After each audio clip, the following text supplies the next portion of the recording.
Hello, I'm Brigantia Blackbird of Blackbird's Brew. Happy Wednesday and welcome to the Havamal. Today we are looking at verse 83 and we'll examine three different translations. The first reads, "The speech of a maiden should no man trust, nor the words which a woman says, for their hearts were shaped on a whirling wheel and falsehood fixed in their breasts." Olive Bray. Second translation, "No man should trust a maiden's words, nor what a woman speaks. Spun on a wheel were women's hearts, in their breast was implanted caprice." And that's Bellows. And now for our final translation. "The words of a girl no one should trust, nor what a woman says, for on a whirling wheel their hearts were made, deceit lodged in their breasts." And that is Carolyn Larrington. So this is a famed verse of the Havamal that's beating up on the ladies a little bit. But let's be grown-ups, examine this rationally, not react emotionally.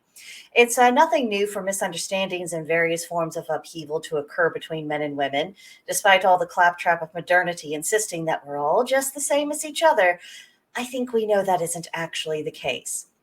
The differences between men and women go far beyond the physical.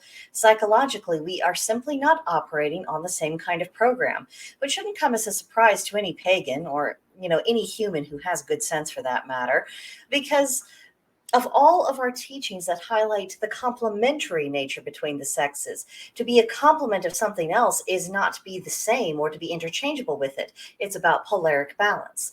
Even if we only examine the physical differences, there are scientists that have demonstrated in their studies that there is a greater genetic difference between men and women than there are between humans and apes. Even the genes that men and women share, we are learning more and more often that they actually function in a different manner and to different degrees. So is it any wonder that distrust exists between the sexes, and why we don't need to make it any worse by indulging in the flaws of our own character? It has to be admitted that there are plenty of women out there in the world who go out of their way to be dishonest and manipulative and cruel, especially to men. And there's plenty of social support and approval of women who act like that because it suits the ideological prejudices of leftist politics. However, the tension between men and women isn't always owing to maliciousness on either side. The way women think often baffles men because our brain does not go through the same thought process. Studies have shown that the male brain has more of a direct point A goes directly to point B and ends in point C kind of line for making decisions, whereas women will start at point A and then will oscillate over point B for quite a while. This is the famed overthinking or detail thinking part of the process before we finally reach point C. I mean, we get there, but we're examining things a little bit more thoroughly. It also makes sense for a woman because this is the process we go through. So it makes sense to us, but it can be baffling and even maddening to men who are not always aware of our internal deliberations because, let's be honest, we're not exactly telling them now, are we? And that can ultimately end in us having a different point of view at the end of our deliberations than we had as an initial first impression. And this isn't a problem that we're going to solve because the general operating parameters of men and women are so ingrained by nature, I might add. And I don't think that either of us are wrong for how we are. And I don't think that the task is for us to fix it or to bully either party to adopt their opposites mode of beings. But I think what would help is a lot more of mutual understanding and more openness in our closest relationship, including an acknowledgement of, hey, I don't think like you, you don't think like me.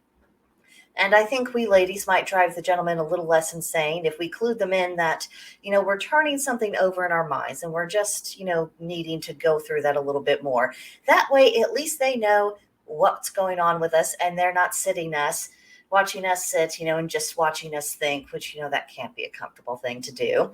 So if we bend a little bit and, at least make the effort to communicate to them forthrightly, at least what stage of our process we're in, as opposed to just letting them wonder, then I think the gentlemen are more likely to make an effort to be more understanding. And of course, this ultimately builds up a genuine basis for trust.